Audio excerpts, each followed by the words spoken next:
Hello friends, मैं योगेंद्र कुमार शर्मा अपने YouTube channel law GS ज्ञान में आपका स्वागत करता हूं। नमस्कार दोस्तों, आज हम पढ़ते हैं संविदा वन की धारा 30 जो बायजू करार को बताती है। बायजू करार अर्थात शर्त लगाने का करार। ये सामान्य शब्दों में हम समझेंगे, जब दो पक्षकार किसी अनिश्चित भावी घटना के बारे में ये शर्त लगाते हैं कि घटना का निश्चय हो जाने पर हारने वाला पक्षकार जीतने वाले पक्षकार को कोई धन या वस्तु देगा, तब ऐसा करार बायजू करार कहलाता है। मतलब इसमें क्या होता है कि शर्त लगाना अनिश्चित घटना के बारे में, और एक पक्षकार की जीत और एक पक्षकार की हार निश्चित होनी चाहिए। ठीक, हम इसके सामान्य उदाहरण के माध्यम से समझेंगे। का और खा के बीच में शर्त लगती है कि यदि कल वर्षा हुई तो का खा को 500 रुपये देगा। कल वर्षा हुई, और यदि नहीं हुई तो खा का को 500 रुपये देगा। यह शर्त बायजू करार कहलाता है। इसमें एक पक्षकार की जीत और एक पक्षकार की हार निश्चित होती है, यानी एक पक्षकार या तो जीतेगा या हारेगा। ठीक है, अब हम इसके आवश्यक तत्वों को आगे पढ़ेंगे। तो हम इसके बायजू करार के आवश्यक तत्वों को पढ़ेंगे। इसके आवश्यक तत्व हैं, पहला, पक्षकारों का घटना के बारे में विपरीत मत होना।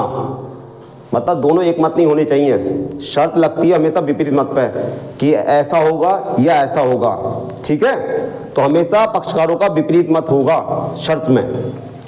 दूसरा, घटना पर हार और जीत की शर्त हो। शर्त हार जीत पे होनी चाहिए कि कोई धन या वस्तु लगनी चाहिए कि भाई ये हार होगा, अगर नहीं घटना घटी तो हार होगी और घट गई तो जीत होगी।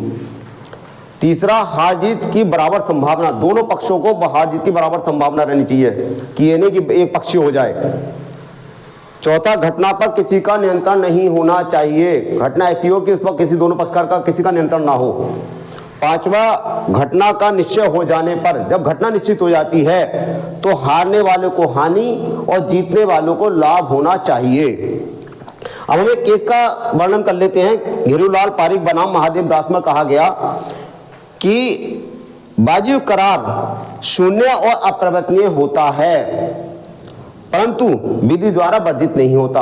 बायजू करार जो होता है वो प्रारंभ से शून्य होता है और अपरिवर्तनीय होता है। उसको परिवर्तन नहीं कराया जा सकता। अगर मान लीजिए दो पक्षकारों ने कोई शर्त लगा ली है और जीतने वाला न्यायालय की शरण में जाकर कि मुझे भाई हारने वाला मुझे नहीं दे रहा जीतने वाली रकम तो या वस्तु, तो न्यायालय उसको परिवर्तन नहीं करा पाएगा। उसको ये बायजू करार फोर्सेबल नहीं है। ठीक है, अब हम पढ़ेंगे समराशित संविदा, जिसको संविदा विधि की धारा 31 में परिभाषित किया गया है।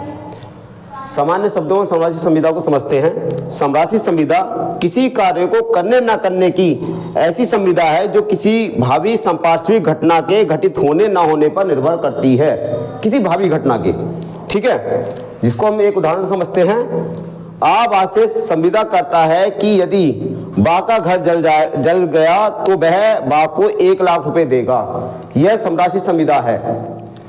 इसके आवश्यक तत्व हम समझते हैं कि कोई घटना के घटित होने ना होने की संविदा और घटना संपार्श्विक होनी चाहिए। ठीक, अब हम थोड़ा इसको विस्तार से समझने का प्रयास करते हैं कि ये थोड़ा सा बायजू से अलग कैसे है और समराशित संविदा में संपार्श्विक घटना क्या है। देखिए, बायजू संविदा में क्या होता है, एक पक्षकार की जीत और एक पक्षकार की हार निश्चित होती है, लेकिन यहाँ कोई हार जीत की बात नहीं है। यहाँ जो है वचनदाता वचन ग्रहीता से कहता है कि यदि तुम्हारे साथ ये घटना घट जाती है तो मैं तुम्हारे लिए ऐसा करूंगा। आई बात समझ नहीं? तो ये जो वचनदाता का वचन ग्रहीता से ऐसा कहना, यही संपार्श्विक घटना है कि उसका उस घटना क्या एक तरीके से कह सकते हैं क्षतिपूर्ति करना, कि भाई तुम्हें अगर कोई नुकसान होता है, जैसे हम बीमे की संविदा भी इसमें मान सकते हैं कि बीमे की संविदा समराशित संविदा ही होती है। खासतर से कि जैसे हमारा मोटर बीमा है ना, और तुम्हारे की फायर बीमा होते हैं, तो ये सब समराशित संविदा के अंतर्गत ही आते हैं। ठीक, अब हम बात करेंगे बायजू संविदा और समराशित संविदा में अंतर की, कि इन दोनों में क्या अंतर होते हैं।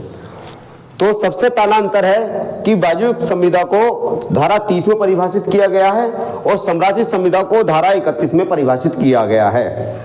दूसरा, इसमें दोनों पक्षकार वचन देते हैं। बातचीत करार में दोनों पक्षकार वचन देते हैं, परंतु इसके विपरीत इसमें समरसित संविदा में सिर्फ एक पक्षकार वचन देता है, इसमें दोनों पक्षकार वचन नहीं देते। तीसरा, इसमें घटना का करार मुख्य अंग है। इसमें जो घटना है वो करार का बहुत मुख्य महत्वपूर्ण अंग है। इसमें समरसित संविदा में घटना मुख्य संविदा संपार्श्विक होती है। घटना का जो मुख्य अंग है वो संपार्श्विक है। चौथा, बातचीत करार में समरसित संविदा निहित होती है, परंतु समरसित संविदा में बातचीत करार निहित नहीं होता। पांचवा, इसमें एक पक्षकार की जीत और दूसरे पक्षकार की हार निश्चित होती है। समरसित संविदा में ऐसा कुछ भी नहीं होता। छठा, इसमें करार के निश्चित होने तक दोनों पक्षकार बाध्य होते हैं, अर्थात बंधे होते हैं। समरसित संविदा में केवल एक पक्षकार ही संविदा से बाध्य होता और बंधा होता है। ठीक, थैंक यू।